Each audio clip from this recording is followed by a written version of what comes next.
Bismillahirrahmanirrahim. Assalamualaikum warahmatullahi wabarakatuh. Alhamdulillah hamdan wa syukran lillah, nahmaduhu wa nasta'inuhu wa nastaghfiruh, wa na'udzu billahi min syururi anfusina wa min sayyiati a'malina. May yahdihillahu fala mudhillalah wa may yudlil fala hadiyalah. Asyhadu an la ilaha illallah wa asyhadu anna Muhammadan abduhu wa rasuluh la nabiyya wa la rasula ba'dah. Qala Allah ta'ala fil Qur'anil Karim, a'udzu billahi minasyaitonir rajim. Ya ayyuhalladzina amanu taqullaha haqqa tuqatih wa la tamutunna illa wa antum muslimun. Wa qala Rasulullah sallallahu alaihi wasallam, ittaqillaha haitsu ma kunta wa atbi'is sayyi'atal hasanata tamhuha wa khaliqin nas bi khuluqin hasanin. Amma ba'd. Ummahat, para bunda yang dimuliakan Allah Subhanahu wa taala, alhamdulillah, puji serta syukur kita haturkan kehadiran Allah Subhanahu wa taala dan kita memohon ampun kepadanya atas keburukan amal-amal kita, dan salawat serta salam senantiasa kita sanjungkan kepada baginda Nabi besar Muhammad sallallahu alaihi wasallam, kepada keluarganya, kepada para sahabat dan orang-orang yang senantiasa menjadikan Al-Qur'an dan As-Sunnah sebagai petunjuk dalam hidupnya, sebagai sesuatu yang diimani dan menjadi petunjuk di dalam hidupnya. Alhamdulillah, umat yang dimuliakan Allah Subhanahu wa taala, insyaallah pada sore hari ini adalah sore yang perdana, sore pertama kita akan membahas daripada tafsir, ilmu yang sangat luas, dan insyaallah bisa saja kita akan iringi dengan adanya ilmu tajwid, karena tafsir mungkin tidak lengkap nantinya ketika sudah jauh belajar tafsir, tapi ternyata masalah tajwidnya masih sedikit berantakan. Maka di situ insyaallah mudah-mudahan kita akan coba sedikit-sedikit kita bahas juga masalah makharijul huruf atau sifat huruf, di samping dengan ilmu tafsir itu sendiri. Kemarin kita sepakat insyaallah akan membahas tafsir Ibnu Katsir, tafsir yang itu ada 4 jilid, mungkin ada 3 jilid di beberapa cetakan, namun yang ada di tangan kami sendiri dari Darul Aqidah ini 4 jilid. Kitab tafsir ini cukup banyak isinya, artinya sangat luas, 30 juz itu amat luas. Jangankan 30 juz, untuk membahas daripada juz 1 saja itu kita mungkin akan meluangkan waktu sampai beberapa pertemuan untuk membahas 1 juz saja. Karena sesuatu yang seperti inilah ada keurgenan bahwasanya ilmu nantinya kita amalkan sedikit demi sedikit. Dan sebagaimana perkataan para salafus saleh bahwasanya dalam menuntut ilmu itu kita mengikuti cara salaf. Kenapa mengikuti cara salaf? Karena mereka yang langsung tahu bagaimana Rasulullah SAW, kehidupan Rasulullah, dan para sahabat itulah yang kemudian mengajarkan para salafus saleh, yaitu dari kalangan muridnya para sahabat tabi'in dan kemudian tabi'ut tabi'in. Dan daripada apa yang diajarkan Rasulullah adalah sesuatu yang itu datang dari Allah Subhanahu wa taala. Maka seorang ulama mengatakan man ta'adda sabilas salaf, barang siapa yang dia menentang, artinya dia menerobos sabilas salaf, daripada jalan salafus saleh, para ulama-ulama terdahulu dalam hal apapun, dan lebih utama dalam menuntut ilmu, sahwan, kalau dia lupa, zalla, dia akan tergelincir, lupa saja itu akan tergelincir. Wa man ta'adda sabila salaf amdan, dan barang siapa yang dia menentang jalan salafus saleh dalam menuntut ilmu dan yang lain sebagainya, itu amdan, dengan cara sengaja, dia tahu, sadar dia bahwasanya aku sudah melangkah dalam hal ini, maka itu dhalla, akan sesat. Betapa banyak orang-orang yang dia jauh mempelajari hal fikih, tapi dia tinggalkan masalah akidah, dia tinggalkan masalah adab dan akhlak. Padahal adab dan akhlak adalah yang lebih utama di kalangan manusia, di kalangan kaum muslimin. Betapa banyak para ulama dia menghabiskan waktu 20 tahun hanya untuk belajar adab, 10 tahun untuk mempelajari fikih, mempelajari akidah yang benar. Nah, maka dari itu ada sesuatu yang harus dilompati satu persatu terlebih dahulu. Insya Allah coba kita menghafal salah satunya daripada matan tajwid Tuhfatul Atfal, ada sekitar 60 bait. Kalau ummahat sekalian telah menghafal, mampu kemudian disaksikan dengan para ummahat lainnya menyetorkan kepada kami, insya Allah mungkin akan kami berikan sanad dalam masalah Tuhfatul Atfal, mudah-mudahan. Dan coba nanti kita akan carikan satu lembar tentang Tuhfatul Atfal. Kalau misalnya bisa nanti dihafal, insya Allah sanad hafalan ada pada kami. Kalau untuk pengembangan mungkin kita cari sanad yang lainnya insya Allah. Baik, untuk kita bahas pada pertemuan berikut ini adalah tafsir Ibnu Katsir atau lebih dikenal dengan tafsir Quranul Azim. Tafsir ini ditulis oleh seorang ulama besar. Kita lihat nanti metode beliau ini bagaimana mentafsirkan. Jadi ketika kita mempelajari satu ilmu, kita lihat apakah kita mengambil ilmu itu dari kitab dan siapa ulamanya. Karena orang tidak bisa langsung mencomot ilmu dari sesuatu yang tidak tahu. Kita lihat, wah nampaknya itu baik. Pakai kitab apa tidak dia? Dia mengambil dari seorang ulama apa tidak? Maka di situ kita ambil sesuatu yang kuat di mana dia belajar. Maka kita lihat di sini Ibnu Katsir adalah seorang ulama yang sangat luar biasa kompeten.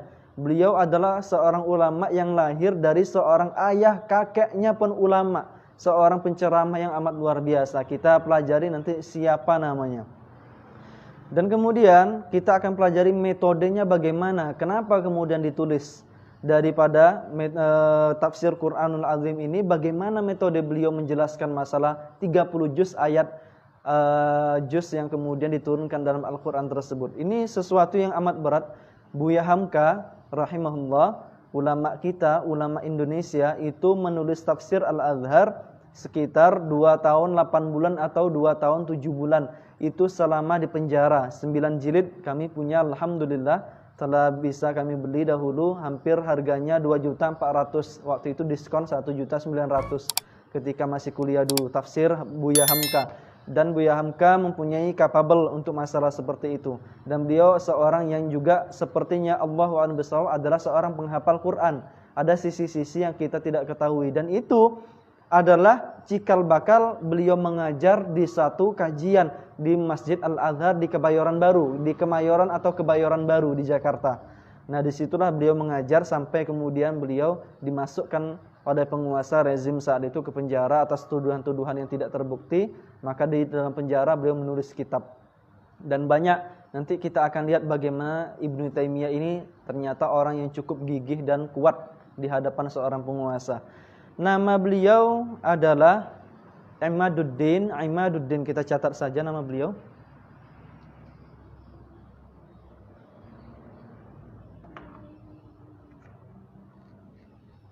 Nama beliau adalah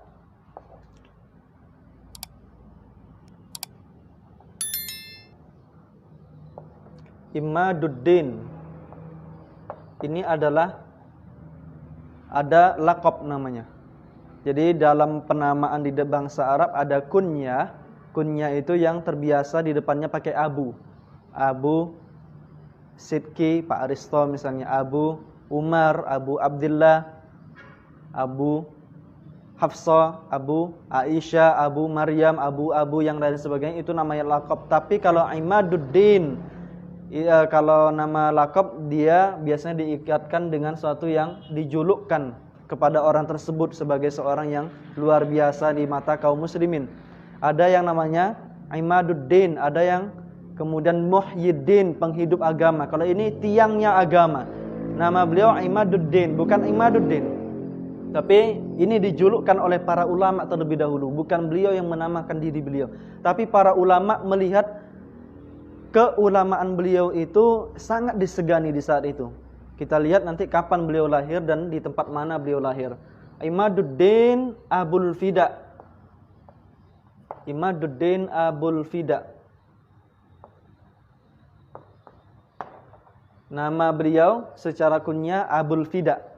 Allahu a'lam bishawab, kemungkinan beliau punya nama anak Al-Fida. Allahu a'lam bishawab. Abul Fida Ismail. Nama beliau adalah Ismail aslinya. Ismail bin. Kami lanjutkan ke bawah. Ismail bin Syihabuddin.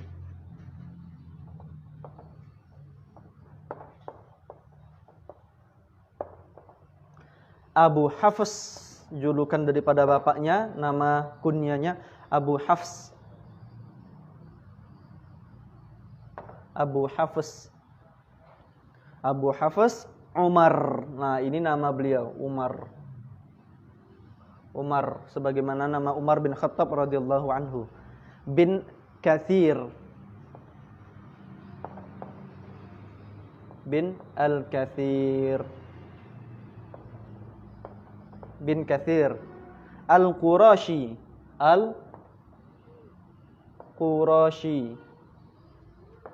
Beliau seorang Quraisy, yaitu daripada manusia pilihan di muka bumi ini, daripada Ibrahim, Bani Kinana, kemudian dari Bani Kinana orang Quraisy, orang Hashim, orang Quraisy, kemudian Rasulullah SAW, maaf, dari Quraisy, Hashim, kemudian Rasulullah SAW.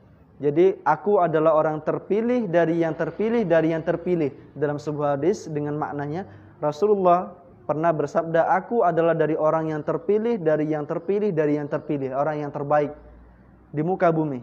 Maka Rasulullah salah satu daripada julukan yang diberikan ulama, Insanul Kamil, manusia sempurna Rasulullah SAW. Al-Qurashi Ad-Dimashqi, dari Damaskus. Ad-Dimashqi. Ad-Dimashqi. Beliau lahir tahun 700.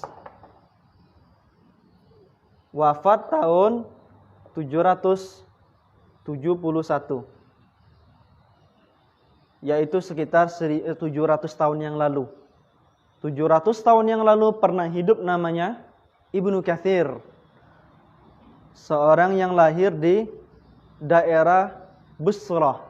Busrah itu sebelah utaranya, selatan utara atau utara, selatan utara daripada Damaskus. Sebelah utara daripada Damaskus ada satu perkampungan.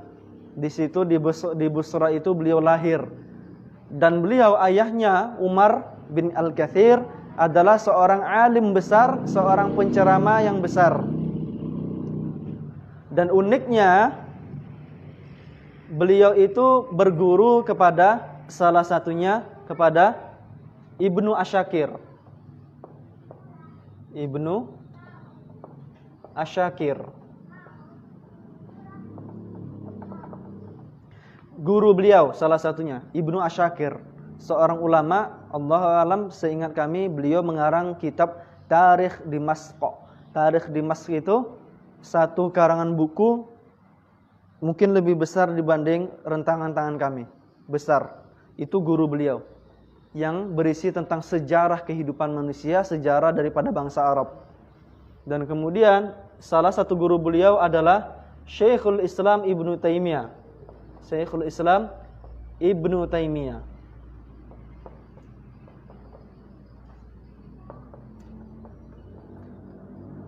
Yaitu di zaman Baghdad. Di zaman Baghdad, di tarikh Baghdad, yaitu seorang yang hidup di zaman kekhilafahan Abbasiyah saat itu. Syekhul Islam Ibnu Taimiyah tidak kita asing namanya, karena beliau seorang yang mujahid dan alim besar, dan betapa banyak majmu' fatwa beliau, fatwa-fatwa beliau yang kita ambil sampai sekarang. Ulama di Saudi, di Mesir, dimanapun di dunia termasuk di Indonesia banyak mengambil fatwa daripada fatwa Ibnu Taimiyah. Dan beliau adalah seorang yang luar biasa menentang daripada kekufuran. Ada pendapat Jahmiyah, beliau buat satu buku luar biasa, berapa jilid. Pendapat daripada Jahmiyah itu dibantah dalam buku tersebut. Dan masalah Syiah kemudian beliau sebut di dalam situ, masalah yang dan sebagainya, beliau tulis buku. Dan buku beliau sangat luar biasa. ketika dikumpulkan itu termasuk dalam sebuah bidang ilmu ada nama Ibnu Taimiyah rata-rata. Dalam masalah tafsir ada, dalam masalah fikih ada, dalam masalah akidah apalagi beliau. Dan beliau adalah seorang mujahid, seorang ulama yang besar saat itu. Hidup di zaman Tartar menyerang dan beliau mengeluarkan banyak fatwa ketika itu. Dan kemudian Al-Mizzi salah satunya. Seorang ulama besar juga yang kita tidak ragukan. Dan yang lain sebagainya. Ini sekelas daripada Ibnu Taimiyah, punya guru-guru yang amat luar biasa di zamannya. Ibnu Katsir punya guru yang sekelas daripada Ibnu Asyakir, Ibnu Taimiyah dan yang sebagainya. Beliau ketika itu hanya mendapat motivasi kehidupannya dari ayah beliau. Ayah beliau itu seorang penceramah yang luar biasa, seorang faqih, seorang ulama yang karismatik saat itu penceramah.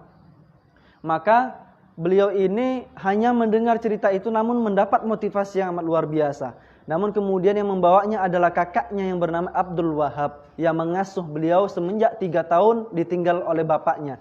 Jadi Umar bin Katsir meninggal di saat umur beliau 3 tahun di tahun 703 Hijriah kira-kira. Ayah daripada Ibnu Katsir itu meninggal dunia. Dan luar biasanya kakaknya adalah seorang ulama juga, menjadikan beliau saat itu sebelum dipindahkan ke tempat-tempat yang lain beliau mengambil ilmu, beliau saat itu sudah diajarkan Al-Quran, hafal Quran umur 11 tahun. Dari 11 tahun itu kemudian beliau dibawa ke berbagai ulama yang ada di Baghdad, yang ada di Damaskus, di kota Damaskus. Disitulah beliau berjumpa di umur yang amat belia tersebut dengan beberapa ulama. Karena Ibnu Taimiyah meninggal tahun 728. Berarti sekitar umur beliau 28 tahun sudah berjumpa. Maaf, sudah berumur kurang dari 78 tahun. Artinya sebelum meninggalnya Ibnu Taimiyah sekian tahun ke bawah itu sudah langsung bertemu mengambil ilmu daripada Ibnu Taimiyah, Ibnu Asyakir dan yang lain sebagainya. Dan semua ini adalah orang-orang ulama semuanya. Ketika dibakar, ada perpustakaan Baghdad ketika itu, Tartar menyerang, bangsa Mongol menyerang Baghdad, kaum muslimin dibantai habis-habisan, kepala mereka ditumpuk sehingga menjadi gunung, kemudian mereka bakar tengkorak tersebut, kemudian abu daripada perpustakaan itu dimasukkan ke lautan sehingga menjadi hitam. Jadi menjadi hitam, sementara menjadi hitam kemudian di tempat yang menjadi merah karena saking banyaknya daripada darah kaum muslimin yang itu mengalir menggenangi daripada Damaskus, menggenangi daripada kota Baghdad saat itu. Nah ini subhanallah, beliau Ibnu Katsir di saat itu tidak menyerah untuk menuntut ilmu, tetap kemudian menuntut ilmu. Di samping kemudian seluruh daripada kitab-kitab itu banyak yang terbakar, kitab-kitab tersebut banyak yang di bumi hanguskan. Namun kemudian kita ketahui bahwasanya Ibnu Katsir adalah seorang yang dikenal mempunyai ingatan yang amat kuat.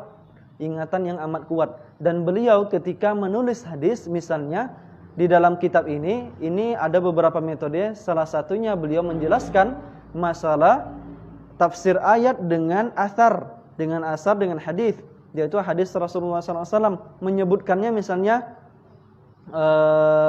Bukhari mengatakan ini diambil dari an Mujahid, an Ibnu Umar, an Malik, an Abu Musa al-Asy'ari, anin Nabi SAW. Jadi semua sanad keilmuan itu dimasukkan. Maka dari itu ada ringkasan daripada tafsir Quranul Azim, karena saking banyaknya isinya penuh dengan sanad. Maka di situ ada yang mengambil hanya masalah ilmu. Tapi begitu beliau untuk amanat ilmiah, buku ini adalah buku yang kemudian mengapa lestari sampai 700 tahun setelahnya. Karena beliau seorang yang amat teliti. Hafalannya amat kuat, luar biasa. Wallahu a'lam bishawab, apakah ada di zaman sekarang yang menandingi sekelas daripada Ibnu Katsir? Mungkin ada. Dari beberapa qadi dan ulama, alim ulama yang ada di dunia saat ini. Yang kalau kita tahu di belakangan adalah ada Syekh Shalih Fauzan, ada Syekh Al-Utsaimin. Ketika memberi fatwa itu langsung fatwa dari beliau itu yang selesai daripada seluruh pembahasan daripada Al-Quran dan hadis. Hafal ratusan ribu hadis, selesai daripada sekian banyak tafsir. Dan mudah-mudahan ada di kalangan kita nantinya atau di kalangan Indonesia yang seperti Ibnu Katsir. Dan ini tidaklah mudah ketika menjadi yang seperti itu. Dan kemudian tafsir Ibnu Katsir dikarang oleh Ibnu Katsir ini. Sebelum masuk ke dalam metode, kita lihat bagaimana kehidupan Ibnu Katsir, dan ini sangat penting. Kenapa penting? Karena untuk menumbuhkan keinginan kita untuk belajar kitab ini, tidak mungkin kita akan mempelajarinya kecuali tahu siapa penulisnya sebetulnya. Ibnu Katsir adalah seorang yang sangat berani di mata rezim, di mata penguasa saat itu. Banyak mungkin yang hal-hal yang kita tidak ketahui. Ternyata beliau orang yang cukup vokal. Dan beberapa daripada fatwa Ibnu Katsir itu ditulis menyelisih daripada fatwa pemerintah di saat itu. Padahal pemerintah saat itu adalah seorang kekhalifahan di saat itu. Namun hal-hal yang menyeleweng daripada hukum Islam, undang-undang Islam, maka di situ beliau membuat fatwa. Contohnya masalah talak dan hal-hal yang lain sebagainya. Di situ hampir-hampir saja beliau kemudian dihukum. Berapa kali beliau dihukum gara-gara memberikan fatwa yang itu berseberangan daripada pemerintah. Karena bisa jadi pemerintah tidak sesuai, namun beliau dengan keulamaannya yang amat disegani saat itu, kemudian membuat fatwa yang itu dengan kejujuran ilmu beliau itu bertentangan dengan Islam, fatwa pemerintah. Maka dibuat daripada fatwa yang benar oleh beliau. Dan yang lain sebagainya. Ada kemudian orang-orang yang kemudian seharusnya itu tidak dihukum mati, namun beliau mengeluarkan fatwa bahwasanya orang yang melakukan hal seperti ini harus dihukum mati. Contohnya, orang yang mengatakan bahwasanya Tuhan bisa menyatu, dalam kalimat terjemahan, Tuhan seorang ilah, sesembahan itu bisa menyatu dengan manusia, maka beliau memberikan fatwa orang yang mengatakan bisa wahdatul wujud, bisa manunggaling kawula Gusti, menyatu dengan Tuhan, maka di situ beliau memberikan fatwa untuk dihukum mati. Maka inilah yang kemudian menjadikan beliau dianggap sebagai seorang yang cukup vokal, seorang yang sangat pemberani dan amat disegani di kalangan para ulama. Karena beliau dengan kejujuran ilmu terus untuk memberikan fatwa yang betul-betul. Dan inilah kita lihat daripada hasil daripada keilmuan yang jujur tersebut. Allah kuatkan ilmu beliau, Allah kemudian memberikan kemudahan. Wallahi, demi Allah bahwasanya kita kalau untuk membahas tafsir ini, tafsir yang cukup berat, tafsir yang kalau mau kita baca itu seharusnya dengan amanat ilmiah kita baca dengan sanad-sanadnya. Namun kita tidak bisa membaca untuk satu demi persatu. Kalau kita dulu mungkin belajar di tanah Arab itu belajar dari satu kata per katanya. Kita mungkin akan kita bahas secara besar bagaimana daripada tafsir ayat ini karena dengan keterbatasan kita dan keterbatasan daripada muta'allim yang mungkin mempelajari ilmu belum mendasarinya dengan bahasa Arab, ini cukup sulit nantinya. Maka di sini beliau punya 4 metode dalam tafsiran beliau ini, 4 metode dalam tafsir beliau, yaitu kami hapus.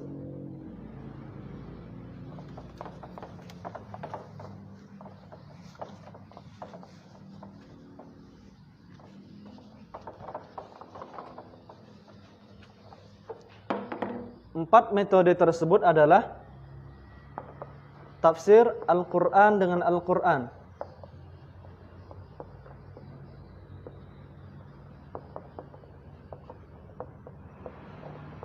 para ulama menyatakan bahwasanya ayat satu dan ayat yang lainnya ada Allah jelaskan ayat yang satu dengan ada dijelaskan dengan ayat yang lainnya, bahwasanya ayat dalam Al-Quran itu saling melengkapi untuk memberikan makna. Nanti kita lihat bagaimana tafsir Al-Quran dan Al-Quran. Dalam Al-Fatihah ada tafsiran Al-Quran dengan Al-Quran. Ayat yang satu ternyata dijelaskan dengan ayat yang sebelahnya, sesudahnya, atau ayat yang itu melompat cukup jauh setelahnya.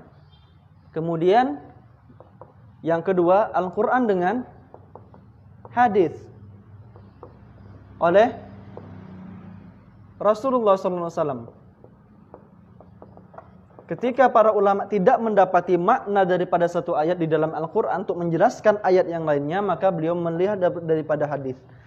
Dan ketika kemudian tidak mendapatkan dari hadis, maka di situ ada athar daripada para sahabat dan tabi'in, para sahabat. Maka di sini dilihat daripada pendapat daripada para sahabat.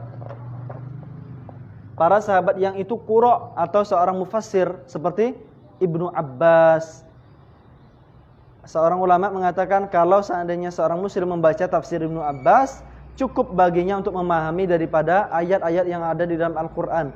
Karena beliau adalah seorang yang langsung didoakan oleh Rasulullah SAW. Allahumma faqihu fid din wa 'allimhu ta'wil. Rasulullah SAW langsung berdoa kepada Allah Subhanahu wa taala, ya Allah, faqihkan dia di dalam agama dan ajarkanlah bagi dia takwil, masalah takwil. Maka disitulah kemudian masalah takwil itu dapat dipelajari oleh Ibnu Abbas. Tidaklah kemudian satu ayat turun, melainkan Ibnu Abbas tahu kapan turun, posisi bagaimana Rasulullah, di tempat apa turun, seperti itu. Salah satunya sahabat Ibnu Abbas, sahabat. Dan kemudian yang keempat, ketika tidak mendapatkan dalam Al-Quran, tidak dapat dalam hadis, daripada asar sahabat, maka di situ dilihat dalam asar daripada para tabi'in.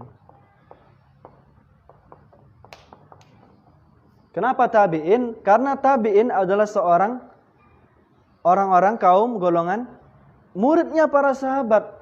Al-Quran langsung Allah yang menjelaskan, Rasulullah. Kenapa kemudian Rasulullah SAW bersabda, karena sebaik-baik kurun adalah kurunku, kurun setelahnya dan setelahnya. Disitulah yang kemudian kenapa Ibnu Katsir mengambil daripada pendapat setelahnya, setelah Al-Quran tersebut, hadis Rasulullah tentu saja. Kemudian para sahabat di zamannya, kemudian tabi'in. Dan di situ ada juga daripada tabi'ut tabi'in, daripada muridnya para sahabat. 4 metode ini yang digunakan. Daripada hadis, asar sahabat, dan asar daripada perkataan tabi'in, muridnya daripada para sahabat. Baik, itu yang kemudian digunakan metode dalam penjelasan kitab tafsir Quranul Azim oleh Ibnu Katsir. Dan kemudian kita masuk ke dalam Al-Fatihah. Baru masuk ke dalam Al-Fatihah. Al-Fatihah disebut dengan Sab'ul Mathani, disebut dengan Ummul Kitab, disebut dengan Fatihatul Kitab. Kita mungkin sampai pembahasan hanya sampai hadis Abu Hurairah radhiyallahu anhu pada sore kali ini. Apa yang disebut Al-Fatihah? Kita melihat secara umum tentang Al-Fatihah bagaimana? Al-Fatihah itu disebut dengan Fatihatul Kitab.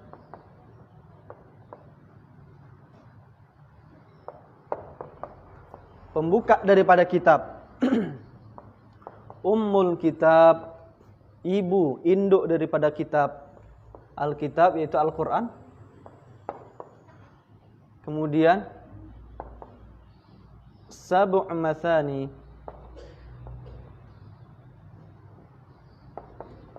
Sab'ul Mathani, dan yang lain sebagainya. Para ulama ada yang mengatakan ini sebagai Ar-Ruqiyah. Kemudian ada yang menamakan sebagai Al-Waqi'ah. Al-Waqiyah. Dan kemudian ada yang mengatakan sebagai Al-Kafiyah. Ruqiyah yaitu bacaan-bacaan yang untuk memberikan mewasilahi, memberikan kesehatan, memohon kepada Allah.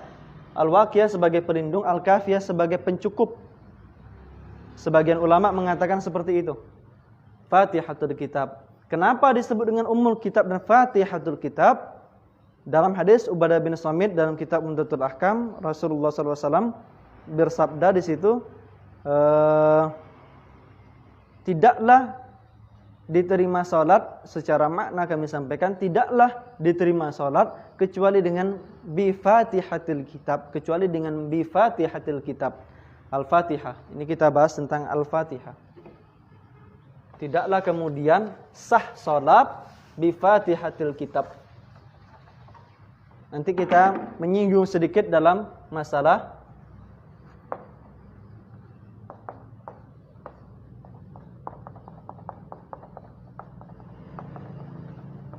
kita bahas sedikit insyaallah tentang masalah fikihnya. Al-Fatihah. Dalam hadis Ubadah bin Samit, la yaqbalullahu shalah illa bi Fatihatil Kitab. lam yubda, tidak dimulai, tidak kemudian diterima salat seorang hamba kecuali dengan membukanya dengan Fatihatul Kitab.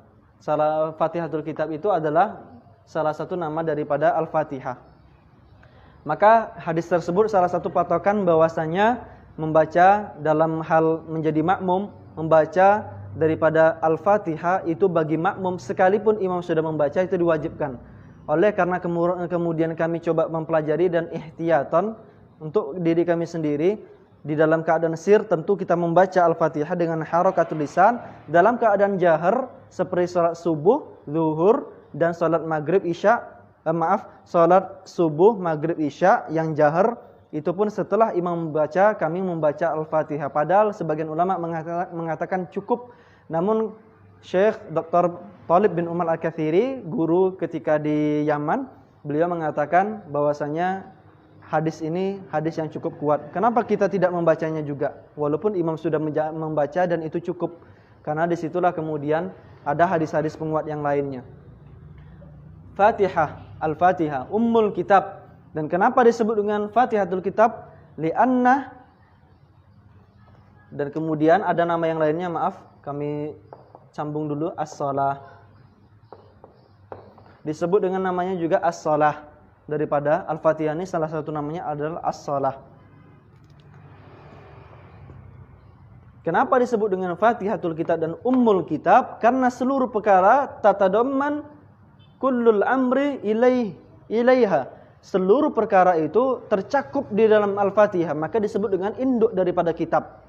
Kenapa disebut dengan Fatihatul Kitab? Li'anna al-masahif tuktabu awwaluha bi Fatihatil Kitab. Karena mushaf Al-Qur'an dicatat secara khattan, secara tulisan tangan ataupun cetakan, pertama kali yang dicetak adalah Al-Fatihah. Salah satunya. Dan kemudian disebut dengan Ummul Kitab seperti itu. Fatihatus Shalah, Fatihatul Kitab. Membuka daripada salat itu pun bacaannya adalah Al-Fatihah sebagai rukun. Dan kemudian kenapa dinamakan dengan Sab'u Mathani? Artinya 7 yang diulang-ulang, 7 yang diulang-ulang. Karena Al-Fatihah dalam hadis Abu Hurairah radhiyallahu anhu, kunna nakunul imam. Abu Hurairah radhiyallahu anhu mengatakan suatu ketika kami menjadi imam. Kemudian Rasulullah SAW bersabda, Iqra alhamdulillahi rabbil alamin. Bacalah alhamdulillahi rabbil alamin. Iqra Fatihatul Kitab fin nafsik. Bacalah Al-Fatihatul Kitab, yaitu Al-Fatihah di dalam dirimu ketika salat itu, karena dia adalah ihdahunna sab'u wa hiya sab'u ayat. Ihdahunna wa bismillah ihdahunna. Karena dia ada 7 ayat dan bismillah adalah salah satu daripada ayat tersebut. Salah satu daripada ayat tersebut. Maka di situ dalam mazhab Syafi'i dan Ibnu Katsir adalah mazhabnya Syafi'i, maka Fatihatul Kitab itu dibuka dengan bacaan bismillah, dan 7 yang diulang-ulang itu dimulai dengan bismillah. Kemudian bismillahirrahmanirrahim, alhamdulillahirabbil alamin, arrahmanirrahim, maliki yaumiddin, iyyaka na'budu wa iyyaka nasta'in, ihdinas siratal mustaqim, siratal ladzina an'amta 'alaihim, ghairil maghdubi 'alaihim waladdallin. Itu 7 ayat yang diulang-ulang. Dalam artian seluruh melaksanakan salat ini senantiasa diulang-ulang. Dan ini tafsirnya dalam Al-Hijr ayat yang ke-87, bahwasanya laqad atainaka sab'ul mathani. Di situ dalam Al-Qur'an surah Al-Hijr ayat yang ke-87 Allah Subhanahu wa taala berfirman, setelah didatangkan kepadamu sab'ul mathani, yaitu 7 yang diulang-ulang, yaitu Al-Qur'an yang dimulai dengan Al-Fatihah, yang itu selalu dibaca diulang-ulang. Nanti kita lihat keutamaan Al-Fatihah bagaimana. Dan kemudian dalam hadis Abu Hurairah radhiyallahu anhu yang lainnya, fa inna shalah qusimatis shalah, salat itu dibagi baini wa baina abdi. Salat itu dibagi menjadi 2, bagiku dan bagi seorang hambaku. Kata Allah Subhanahu wa taala di dalam hadis qudsi, baini wa baina abdi. Fa idza qala abdi, jikalau kemudian abdi mengatakan alhamdulillah. Nih perhatikan ayat yang pertama, jikalau kemudian abdi hambaku mengatakan alhamdulillah, kemudian Allah faqultu, maka Allah mengatakan hamidani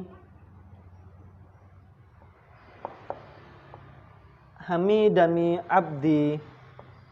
Allah kemudian mengatakan hambaku telah memujiku. Kemudian ketika mengatakan Ar-Rahmanir Rahim, abdi yuthna alayya. Abdi yuthna alayya. Abdi yuthni, maaf. Yuthni alayya. Hambaku memujiku. Ini memberikan satu alhamd, kata pujian, dan ini satu pujian juga sebetulnya. Kemudian Maliki yaumiddin, faqultu, ketika dia mengatakan Maliki yaumiddin, maka Allah menjawab mengatakan majidani abdi, hambaku memuliakanku. Atau dalam yang lainnya fawadhani abdi,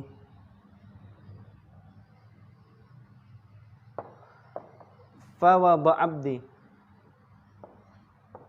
yaitu menyerahkan, hambaku menyerahkan, fawadha, tafwid. Dan kemudian apa ayat yang keempat? Iyyaka na'budu wa iyyaka nasta'in. Hadza baini wa baina abdi. Apa yang dikatakan Allah? Hadza baini wa baina abdi. Ini dalam hadis Abu Hurairah. Garis besar di atasnya judul Wali abdi masa'al.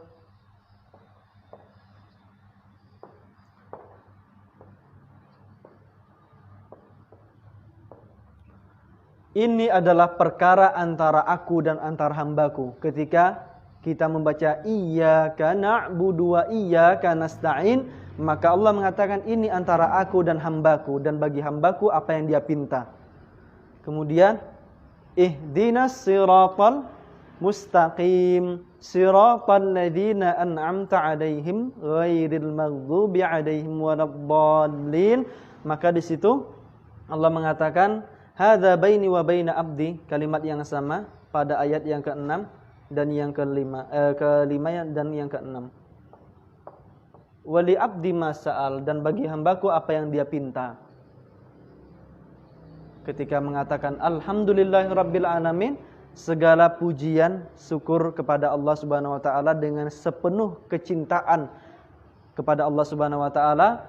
Ar-Rahmanur Rahim, yang Maha Pengasih, yang kasihnya tiada pandang batas, tiada pandang bulu. Ar-Rahmanir Rahim, Ar-Rahim yaitu sangat penyayang bagi kaum mukminin.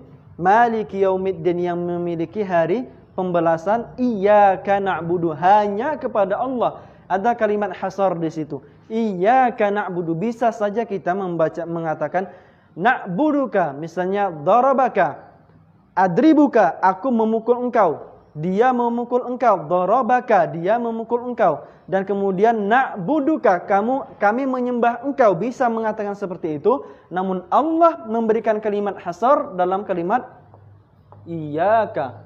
Ini sedikit daripada sebelum masuk nantinya penjelasannya lebih lengkap. Iyyaka na'budu, hanya kepada engkau ya Allah na'budu. Maka pembatasan di sini. Wa iyyaka, dan hanya kepada engkau nasta'in, kami meminta pertolongan. Maka Allah kemudian menjawab hadza baini wa baina abdi, ini perkara antara aku dan hambaku, dan bagi hambaku apa yang dia pinta. Nah, ini kita lihat bagaimana makna daripada ketika kita membaca Al-Fatihah. Allah langsung menjawab salah satu hadis, itu kemudian dinamakan dengan salat. Qusimatis shalah, dan dibagi salat itu menjadi antara aku dan hambaku. Ketika hamba mengatakan alhamdulillahirabbil alamin, aku mengatakan hamidani rabbi, hamidani abdi, maaf. hamidani abdi. Dan kemudian salah satu daripada kemuliaan dalam hadis Abu Hurairah radhiyallahu anhu yang sanadnya cukup panjang, yang itu shalla Abu Sa'id bin Ma'la. Shalla Abu Sa'id bin Ma'la, ada namanya Abu Sa'id bin Ma'la. Kalimat yang senada didapatkan dengan Ubay bin Ka'ab. Ubay bin Ka'ab ketika itu sedang salat, atau Abu Sa'id bin Ma'la. Wallahu alam, apakah ini kejadian yang sama dengan nama yang sama, kemudian hadis berbeda dirawikan, apakah memang kejadian yang berbeda? Belum kita teliti. Sedang salat, kemudian fada'ani Rasulullah SAW. Rasulullah SAW kemudian memanggilnya. Maka di situ dia fa'aba, tidak menghiraukan panggilan Rasulullah karena sedang salat. Di situ besar kemungkinan bahwasanya itu sedang melaksanakan salat sunnah ketika itu. Kemudian datang kepada Rasulullah SAW dan Rasulullah mengatakan, kenapa kamu ma yamna'uka min da'wati, apa yang mencegah engkau, secara makna apa yang mencegah engkau untuk datang kepadaku? Aku sedang salat ya Rasulullah. Kemudian Rasulullah mengatakan, apakah engkau tidak pernah mendengar firman Allah, ya ayyuhalladzina amanu istajibu lillahi walir rasuli? Apakah engkau tidak pernah mendengar firman Allah, wahai orang-orang yang beriman, istajibu, jawablah, penuhilah panggilan Allah dan Rasulnya.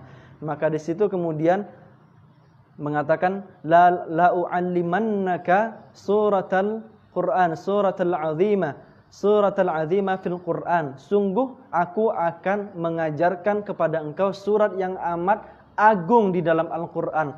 Fa wada'a yadayhi fawqa yadayhi. Dan Rasulullah meletakkan tangannya ke tangan sahabat tersebut, Abu Sa'id atau Ubay bin Ka'ab. Kemudian sampai di depan pintu, dalam hadis Abu Sa'id, Rasulullah tidak langsung menyampaikan, namun Abu Sa'id yang langsung bertanya, ya Rasulullah, ma suratul lati wa'adtani, apa surat yang engkau janjikan kepadaku, ingin engkau hajarkan kepadaku, surat yang sangat azim. Qul alhamdulillahi rabbil alamin arrahmanir rahim, kata Rasulullah sampai di akhir ayatnya. Katakanlah Al-Fatihah sebelum keluar daripada masjid. Ini satu keagungan dari Rasulullah SAW.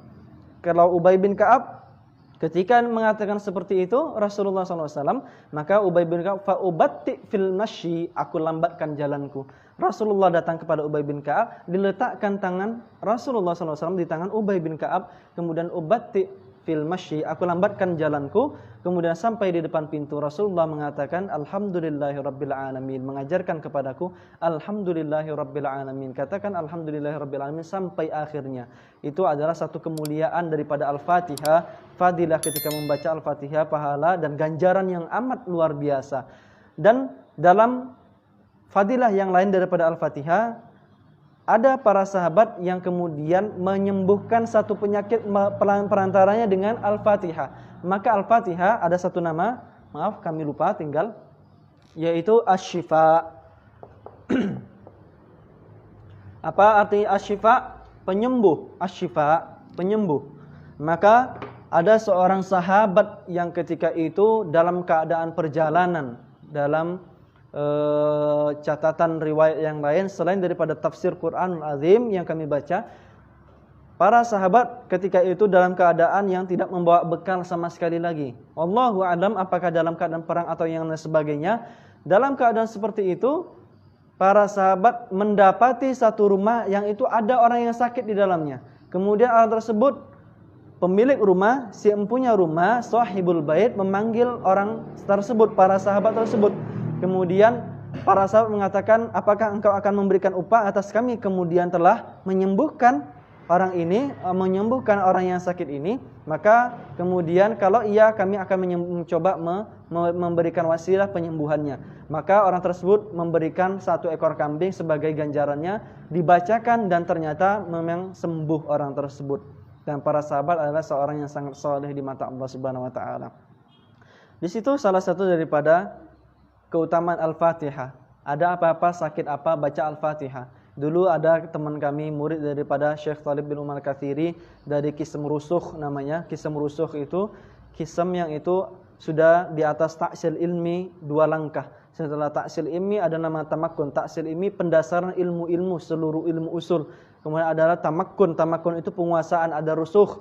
Rusukhu fil ilmi, yaitu sangat dalam, amat dalam di dalam ilmu. Ada teman di rusuh, kalau kami sakit, orang Indonesia, beliau biasanya datang ke kami. Datang ke kami, kemudian ya Rasfi asta'adzin sa'aqra al-fatihatun kitab. Ya Rasfi, wahai Rasfi, aku izin membaca Al-Fatihah. Maka dipegangnya kening kami, dibaca 7 kali, dibaca berapa kali biasanya Al-Fatihah. Atau sakitnya di mana, dia tanyakan biasanya sama kita. Dan itu nama keutamaan daripada Al-Fatihah salah satunya. Imani daripada hal seperti ini, coba biasakan membaca Al-Fatihah di air kita minum dan yang lain sebagainya. Ada orang yang sakit, bacakan Al-Fatihah yang lain sebagainya. Atau doa-doa dalam Hisnul Muslim dan dalam Adhkar Imam Nawawi dalam kitab Al-Adhkar boleh disebutkan untuk meruqyah diri sendiri. Itu daripada keumuman dalam tema kita pada sore hari ini, yaitu tentang Al-Fatihah. Dan kemudian sebelum kami tutup dan pertanyaan, kami minta mungkin Bunda Ummahat sekalian untuk mengikuti kami membaca daripada matan Tuhfatul Atfal. Ini masalah tajwid, ada 60 bait kita lakukan membacanya karena ini sesuai dengan syair. Insyaallah bisa mengikuti? Insyaallah bisa. Baik, kita ikuti. Kalau misalnya tidak bisa kami catat sementara ini, hanya ikuti dengan lisan kami saja. Insyaallah mungkin kita akan bawakan catatan atau membawakan daripada fotokopian daripada Tuhfatul Atfal ini, matan daripada matan tajwid. Baik, bismillahirrahmanirrahim. Yaqulu raji rahmatil ghafuri. Kita pelajari mungkin 2 atau 3 atau 4 daripada matan ini. Yaqulu raji. Ayo ikuti. Yaqulu raji rahmatil ghafuri. Yaqulu raji rahmatil ghafuri. Yaqulu raji rahmatil ghafuri. Yaqulu raji rahmatil ghafuri.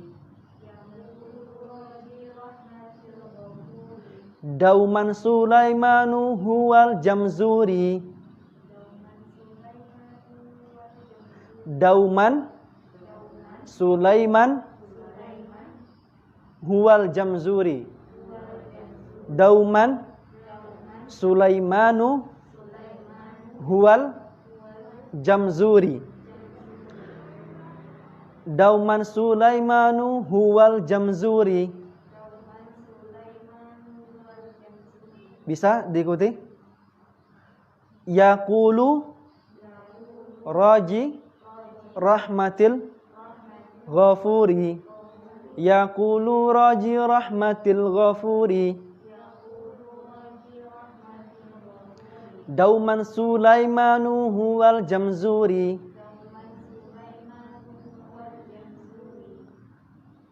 Bisa ya, insyaallah. Ulangi lagi coba tanpa kami. Coba 1, 2, 3. Yaqulu raji rahmatil ghafuri. Yaqulu raji rahmatil ghafuri. Dauman Sulaimanu huwal jamzuri. Nah itu, ini enak, adalah syair di dalam matan Tuhfatul Atfal untuk daripada ilmu tajwid.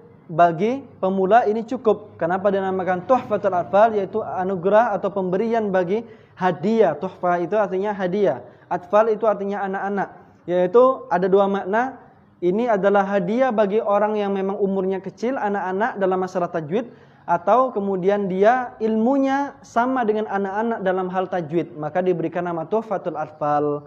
Ada yang dibawa namanya Hidayatul Sibyan, tapi kita ambilkan langsung Tuhfatul Atfal karena kami mempelajari langsung di situ. Dan kemudian insyaallah setelah itu mungkin masuk ke Jazari. Tapi Jazari sesuatu yang mungkin amat tidak begitu berat, namun cukup berat. Ada sekitar 100-an hadis, 100-an syair, 100-an bait. Tapi kalau ini hanya 60 bait saja. Kalau selalu kita lakukan insyaallah, ini kita senandungkan artinya. Ini senantiasa kita coba setiap pertemuan insyaallah ke depannya. Dan dulu kami juga seperti itu. Kadang kami juga sambil goyang-goyang. Tapi goyang-goyang bukan dalam hal apa, cuma iseng-iseng saja karena enak sebetulnya. Yaqulu raji rahmatil ghafuri dauman Sulaimanu wal jamzuri alhamdulillahi musalliyan ala Muhammadin wa alihi wa man tala. Gitu. Jadi sesuatu yang insyaallah kalau selesai ada yang hafal atau hafal duluan dicari matan Tuhfatul Atfal. Ustaz, kami hafal. Insyaallah mungkin akan apa? Kita catat namanya matan Tuhfatul Atfal.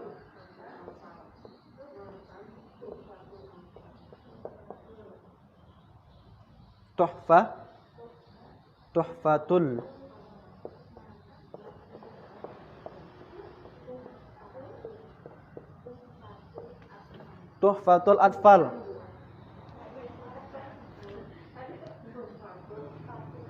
Kalau bahasa Arabnya Tuhfatul Atfal. Tuhfatul Atfal. Ini matan dalam hal tajwid. Kami mungkin ini tidak permintaan daripada ummahat, namun kami ingin mengajarkan ini kemudian agar kemudian ilmu ini terjaga dan bisa diberikan oleh ummahat dan ummahat bisa memberikan mudah-mudahan kepada anak-anaknya atau murid-muridnya. Kalau di sini ada yang menjadi ustazah atau kemudian bisa mengajarkan kepada anak atau kepada tetangga muridnya, keponakannya, silakan.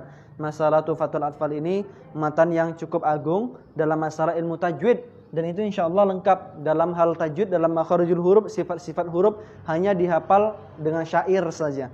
Ketika dihafal, coba nanti ada kesempatan berikutnya kita syarah masalah Tuhfatul Atfal ini. Tapi kita fokus nanti tetap fokus dalam masalah tafsir insyaallah. Baik, ini tentang tafsir Al-Fatihah. Kita belum masuk dalam pembahasan Bismillahirrahmanirrahim dan alhamdulillah dan seterusnya sampai waladhdallin. Belum kita bahas daripada ayat per ayat dari huruf per hurufnya. Dan sebagai bocoran huruf daripada Al-Fatihah itu ada 113 huruf, ada 25 kata atau 25 kalimat. 25 kata di dalam Al-Fatihah dan 113 huruf. Bayangkan Allah memberikan pahala berapa ketika membaca Al-Fatihah? Allah mengatakan ibadahnya satu huruf diberikan 10. Kalikan 10 menjadi 1130 pahala, dan itu kalau Allah inginkan dilipat gandakan sampai ke sabu'ami'ad'fin 700 derajat. 700 kali 113 berapa? Sekian, sampai ratusan ribu, mungkin sampai jutaan ketika Allah kehendaki pahala tersebut. Dan itu selalu dibacakan dalam sholat 5 waktu. Dan dalam sholat 5 waktu ada minimal berapa Al-Fatihah? 17 Al-Fatihah. 2 tambah 3 tambah 4 tambah 4 tambah 4. 2 tambah 3 tambah 4 tambah 4 tambah 4. Ada 17 kali dibaca Al-Fatihah. Sab'ul Mathani, 7 ayat yang diulang-ulang inilah disebut dengan Sab'ul Mathani. Subhanallah, ini adalah satu pahala yang amat luar biasa. 113 kalikan mungkin 10 pahala, kalikan 17 kali sudah 17 ribuan. Dan itulah yang menjadi tiang daripada kehidupan kita, tiang daripada agama, aturan daripada hidup kita. Bunda sekalian yang dimuliakan Allah Subhanahu wa taala, mudah-mudahan kita nanti bisa masuk ke dalam tafsir Al-Fatihah. Silakan nanti diundang bunda yang lainnya, ibu-ibu yang lainnya untuk mengikuti kajian kita. Semoga menjadi amal jariah bagi kita pribadi dalam kehidupan di dunia sebagai ilmu yang bermanfaat dan diberikan kepada sanak saudara kita. Sebelum kami tutup, mungkin ada pertanyaan? Paham semuanya? Sudah paham insyaallah? Kalau tidak ada pertanyaan kami tutup. Baik.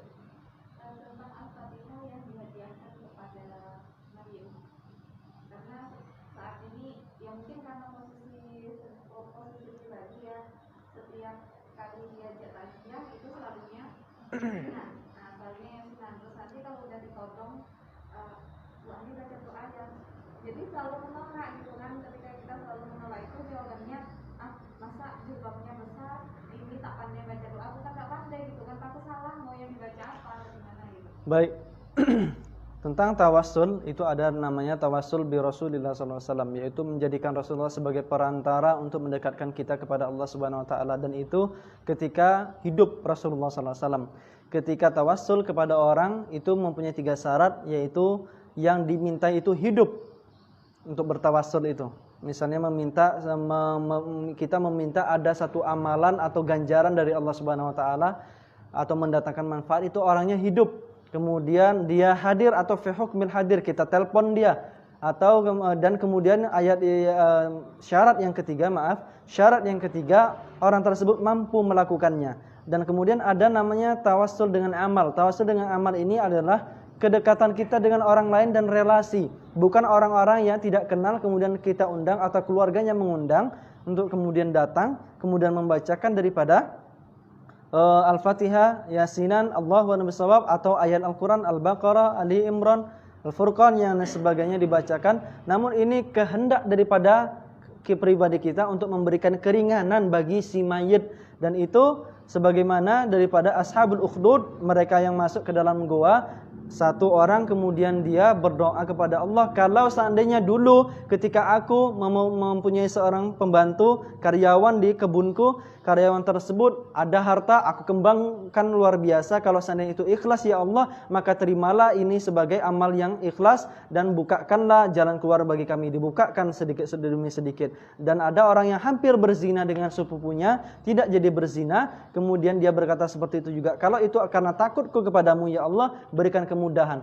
Maka dalam satu kitab pembahasan akidah, yaitu Al-Minha Al-Ilahiyah, karangan daripada Abdul Akhir Al-Ghunaimi, Syekhul yang ada di Mesir, itu memberikan penjelasan yang amat luar biasa tentang syarah daripada Al-Aiz Abdus Salam, kitab daripada Tahawiyah Al-Hanafi.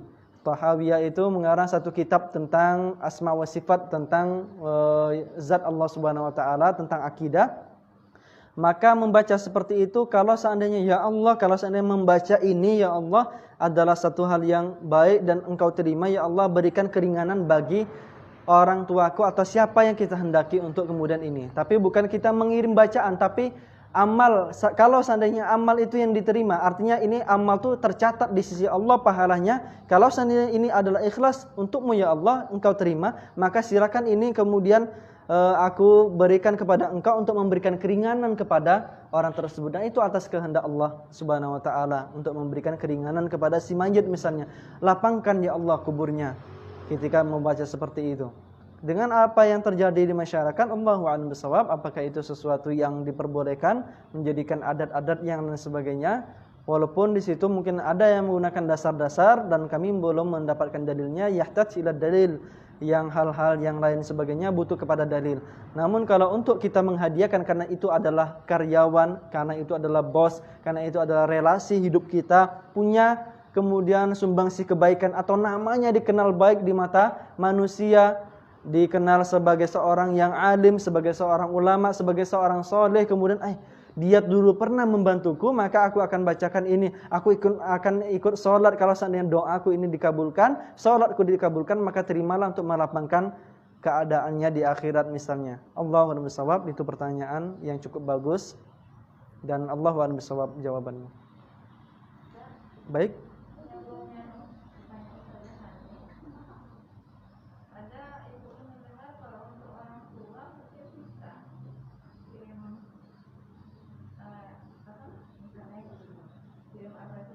Iya. Itu bahasanya bukan kirim daripada ayat-ayatnya, namun kita mewasilahkan, yaitu tawasul dengan amal. Amal kita membaca qiraah. Jadi ketika kita membaca Al-Fatihah, membaca Al-Quran atau bukan Al-Fatihah, jadi intinya yang kita baca itu atau yang kita perbuat adalah perbuatan baik. Kita puasa nih, niat lillahi ta'ala, ya Allah kalau seandainya puasaku hari ini diterima Senin Kamis, atau aku memberikan infak ini diterima, ya Allah sebagai pahala di sisimu, lapangkan orang tuaku, itu karena relasinya sebagai anak bagi orang tuanya, mudah-mudahan Allah terima melapangkan daripada kuburan ayah bundanya. Dan itu bukan kirim, bahasanya bukan kirim surat, kita bacakan ini kirim surat. Kalau yang sekarang masyhur mungkin seperti itu ya Bu.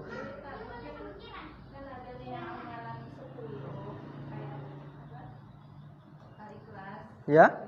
Hmm. Kan ada hadisnya, hadis DPR. Siapa yang membacakan 10 salah satunya yang akan diumumkan. Oh iya. Itu salah satunya. Iya. Membaca surat Al-Ikhlas sebanyak 10 kali, iya. Ada hadis sahih insyaallah. Jadi kalau kita niatkan untuk orang tua itu Mudah-mudahan Allah Allah qadir ala ma yasha. Allah mampu atas segala sesuatu.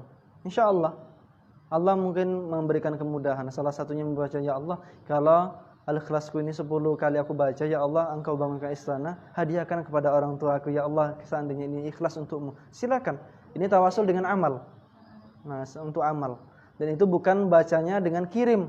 Baca Al-Baqarah, saya kirim Al-Baqarah kepada orang tua, tidak. Tapi seandainya amal yang kau perbuat ini adalah ikhlas, maka semoga engkau terima, ya Allah. Dan ini ada pembahasannya.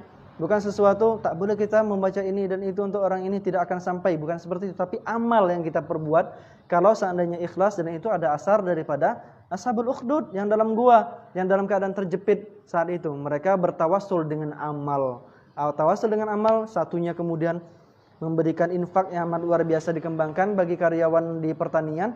Kemudian ada yang satu lagi menghindari daripada dosa zina yang hampir dia kemudian berzina dengan sepupunya. Yang satunya lagi Allah alam tentang orang tuanya yang belum makan atau belum minum susu, sedangkan anaknya belum minum sama sekali sampai menunggu orang tuanya pulang.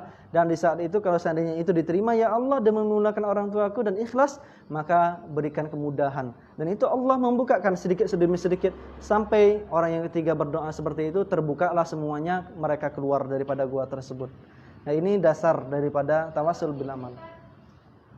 itu biasanya kan sering doa, ya Allah, kalau memang seandainya engkau terima, sampaikanlah pahala semua kebaikan, pahala kebaikan yang aku lakukan, amal kebaikan untuk kedua orang tua, itu boleh tidak?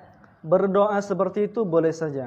Namun kemudian itu sudah ada dasarnya sebagai sebagai ilmu, iya. Jadi harus diniatkan satu-satu juga. Tidak perlu kemudian kita niatkan satu-satu. Mungkin kita membaca Al-Qur'an atau yang lain sebagainya, atau kita berinfak, bersedekah. Ya Allah, hamba bersedekah ini kalau seandainya ikhlas, ya Allah, ini mohon mudahkan, berikan kedudukan yang amat mulia di sisimu orang tuaku. Ya, boleh. Boleh. Pahala yang aku lakukan, ya Allah, gitu kan. Mudah-mudahan. Dan itu doa seperti itu sudah menjadi salah satu yang tidak terputus, doa anak yang soleh tadi.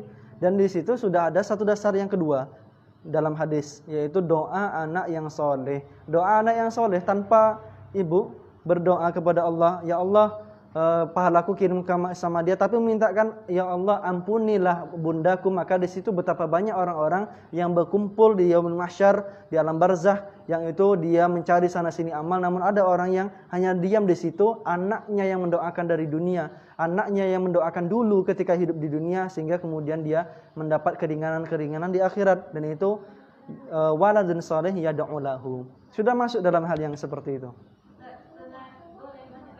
Boleh?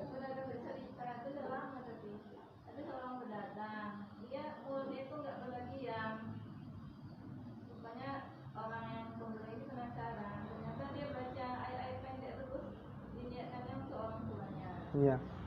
Jadi suatu ketika yang pembeli ini heran, yang jualan ini mana gitu kan. Akhirnya dia mimpi gitu kan. Ternyata dia udah dengan orang tuanya, udah mimpi arwahnya gitu kan. Jadi dia katanya di alam barzah itu arwah-arwah kaum muslimin itu menunggu macam doa, Iya. atau Doa, amalan-amalan. Iya. Yang punya anak yang soleh, dia tiap hari walaupun dia amalnya sedikit, dia ini Iya. gitu. Iya. Itu bacaan ini kan. Kalau secara hadis atau athar, Allahu a'lam bishawab, kami belum mendapatkan. Kalau masalah mimpi salah satu bisyarah. Dan setelah wahyu, Rasulullah SAW bil makna bersabda bahwasanya tidaklah tertinggal daripada wahyu melainkan bisyarah. bisyarah dalam mimpi bagi kaum mukminin di akhir zaman. Jadi bagi kita, bagi kaum mukminin di akhir zaman hanya satu yang tertinggal, yaitu bisyarah salah satunya di dalam mimpi. Kalau mimpi baik semuanya insya Allah datang dari Allah Subhanahu wa taala. Yang mudah-mudahan itu salah satu kejujuran orang tersebut menceritakan mimpinya tersebut. Kalau seandainya tidak pun seperti itu, namun sudah dikuatkan dengan hadis-hadis yang lainnya. Mudah-mudahan kita bisa cari hadis yang lainnya, ada yang lebih kuat. Apakah dari hadis yang lain atau yang lain sebagainya, tentang bagaimana amalan-amalan yang itu ditunggu di akhirat kelak. Allahumma shawab. Kita tutup dengan doa kifaratul majelis. Subhanakallahumma wa bihamdika asyhadu an la ilaha illa anta astaghfiruka wa atubu ilaik. Wassalamualaikum warahmatullahi wabarakatuh.